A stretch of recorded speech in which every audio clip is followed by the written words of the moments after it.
के लिए तब आप और मैं बिना क्वेश्चन करे हुए, बिना किसी डाउट में रहे हुए आप और मैं उसकी आज्ञा माने। और मैं आपको बताना चाहता हूं कि परमेश्वर आपके जीवन में अद्भुत कार्य करेगा। वो यही चाहता है कि उसके लोग, उसके बेटे बेटियां उसकी आज्ञा माने। वो पूरे संसार से प्रेम करता है। मैं आपको बताना चाहता हूं, उसने स्वर्ग छोड़कर वो इस हमारे धरती पर आ गया मानव रूप धारण करके, ताकि मानव जाति को उद्धार मिल सके, ताकि मानव जाति का जीवन बचाया जाए, नया जीवन मिल सके।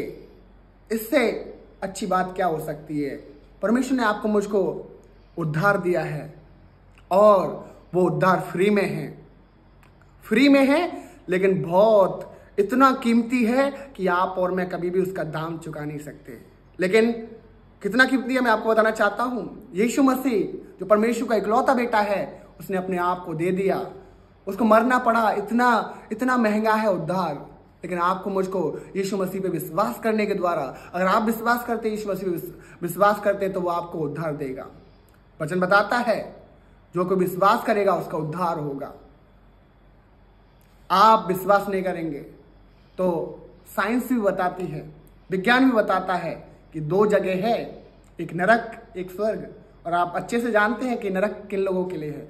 नरक उन लोगों के लिए है जो अपना जीवन पाप में बिता रहे हैं। नरक उन लोगों के लिए है जो अपना जीवन प्रभु से दूर हैं। और उनके लिए है नरक जो अपना जीवन अपनी इच्छा से बिता रहे हैं, जो परमेश्वर को नहीं जानते। लेकिन मैं आपको बताना चाहता हूं कि आप अच्छे से जानते हैं कि स्वर्ग किन के लिए है। स्वर्ग उन लोगों के लिए है जो परमेश्वर की आज्ञा पालन करते हैं और उसकी बात मानते हैं और उससे प्रेम करते हैं, उस पर विश्वास करते हैं और अच्छा जीवन प्रभु के रास्ते के अनुसार, प्रभु के बातों के अनुसार, प्रभु की आज्ञाओं के द्वारा अपने जीवन को जीते हैं। तो परमेश्वर एक अद्भुत तोहफा आपको मुझको देने जा रहा है।